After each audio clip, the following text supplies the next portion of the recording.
semuanya. Perkenalkan, nama saya Usman dari Kebun Quran ya. Sebelum kita melakukan ruqyah, walaupun kita cancel ya hari ini ya ruqyahnya, tapi tidak menyurutkan saya untuk menginformasikan SOP tentang ruqyah dari Kebun Quran ya, supaya kita tidak salah memanggil orang ke rumah atau datang ke klinik peruqyah ya, karena ini terkait akidah. Baik, SOP dari Kebun Quran yang pertama adalah saya mau menginformasikan bahwa peruqyah itu dibagi menjadi 3. Yang pertama ada ruqyah syar'iyah, yang kedua ruqyah syirkiyah, yang ketiga tengah-tengah ruqyah sihiriyah ya. Nah, mana yang kita pakai? Yang kita pakai adalah yang pertama, ruqyah syar'iyah yang dicontohkan oleh nabi-nabi kita sebelumnya. Metodenya metode tasmi. Tasmi itu cukup mendengarkan saja. Jadi nanti kalau bapak dan ibu mau diruqyah di klinik Usman, tidak cukup mendengarkan saja nanti ya gitu. Kalau jadi nanti si A juga di atas cukup mendengarkan saja. Kemudian bacaannya hanya bersumber dari 2 saja. Ruqyah syar'iyah itu dari Quran dan doa-doa kesembuhan dari hadis Nabi. Kemudian bacaannya selalu dizaharkan Pak, selalu didawamkan, selalu dikeraskan gitu ya.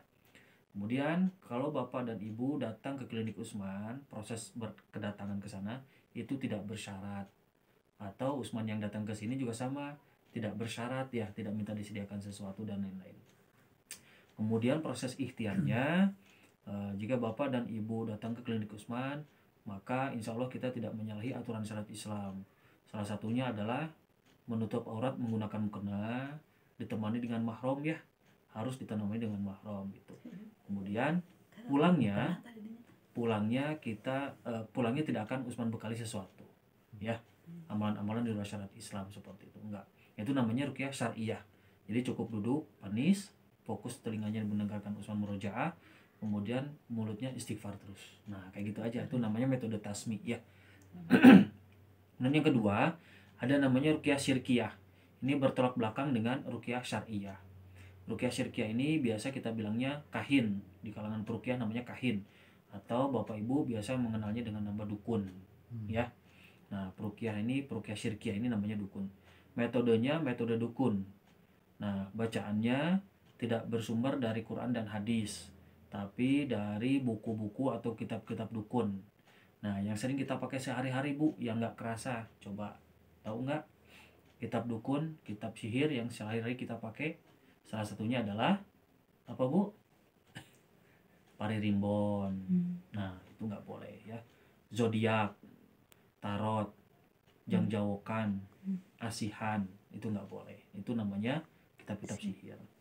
Kemudian bacaannya ruqyah syirkiyah selalu disirkan, selalu berbisik atau bergumam ya bacaannya. Kemudian proses awal kedatangannya, ibu bapak kalau ke tempat klinik mereka pasti bersyarat. Sudah bersyarat pasti memberatkan ya. Contoh, datang nih ibu teh ke ruqyah syirkiyah, disuruh bawa endog. Endogna kudunu kacing calang. Nah kue cari sendiri tahan kumaha. Atau disuruh bawa ayamnya ayam cemani yang serba hitam semua, itu mahal lagi, 1.500.000 sekarang. Nah itu prosesnya bersyarat. Kemudian proses ikhtiarnya, ruqyah syirkiyah itu biasanya menyalahi aturan syariat Islam ibu. Salah satunya adalah membiarkan auratnya terbuka, bahkan harus dibuka. Mangga bapak ibu dibuka baju dan celananya gitu. Kemudian nanti saya mandikan pakai apa Bu? Pakai air kembang, pakai air kelapa hijau, pakai air pancuran 7, pancuran 12, pancuran berapalah namanya gitu ya. Kemudian pulangnya biasanya akan dibekali sesuatu sama dukun. Bu ini nanti tempel di rumah ya, tanam di rumah, gantung di rumah, dompetin. Nah gitu. Atau dikasih amalan-amalan di luar syariat. Ibu nanti puasa odal, puasa 40 hari muti misalkan gitu ya. Nah itu namanya ruqyah syirkiyah. Jadi mereka tidak dicontohkan sama Nabi. Ini nggak boleh ya. Saya yakin ibu dan bapak ini tidak akan tergelincir ke sini ya Bu ya. Saya yakin karena dukun mah memang dari looknya juga, dari kelihatannya juga sudah tahu lah, baju serba hitam gitu ya, cincin segede-gede ciloknya punya, barau menyan si muka nanti, gimbal rambutnya. Nah kemudian ada yang ketiga, ada namanya ruqyah sihiriyah. Nah, ruqyah sihiriyah ini biasa kita bilang dukun berkedok ustad atau uskun, ustad dukun. Namanya ruqyah sihiriyah. Kenapa si ustad ini kok bisa dibilang dukun? Pakai kopiah padahal Bu, pakai baju kurta kayak Usman, pakai baju gamis, dia pakai tasbih kemana-mana. Loh kok si ustad ini dibilang dukun? Nah, kenapa? Karena dia menyalahi fitrahnya sebagai manusia. Dia bisa melihat jin di belakang pasiennya. Dia bisa menerawang masa lalu atau masa depan pasiennya. Dia bisa melihat jin di rumah kita. Masukin ke dalam botol, set, masukin gitu. Nah dulu kita ada ya Pak ya. Ya ada ya acara TV itu ya. Suka denger-denger. Iya, nanti habis dimasukin semua mesin ke dalam botol terus nanti rumahnya dikasih stiker bebas hantu gitu. Ada tuh dulu acaranya di TV itu. Nah, itu namanya ruqyah sihiriyah atau tengah-tengah atau kita bilangnya uskun, ustadz dukun. Hati-hati Bu, banyak yang tergelincir ke situ ya. Nah, salah satunya dia menyalahi fitrahnya sebagai manusia. Dia bisa melihat jin, intinya itu. Kemudian nanti hasil dari ruqyah ini akan dibagi menjadi 4 jenis penyakit ya. Nah, contoh ada yang pertama namanya penyakit amrod al jasad, sakit jasad. Contoh, Bapak Ibu dalam keadaan stroke, mukanya udah bengok, tangannya udah melintir gini nyabunya. Pakai kursi roda, datang ke klinik Usman di sana. Usman ruqyah nih Bu, Usman ruqyah. Ternyata Ibu bisa senyum, berseri gitu ya, tapi tangannya masih komper, ininya masih bengok sedikit. Nah, berarti sakitnya Ibu ya sakit jasad. Maka diikhtiarkan ke dokter gitu ya. Jadi kita tidak bermudah-mudahan apa-apa jin gitu, enggak ya, kasihannya punya nama jin dikambing hitamkan nanti teh. Nah, yang kedua ada yang namanya amrod ar-ruhiyah, gangguan jin atau sihir, namanya amrod ar-ruhiyah. Contoh, Bapak Ibu stroke, datang ke klinik Usman, kakinya udah sama, mukanya udah bengok, kakinya udah pengkor gitu ya.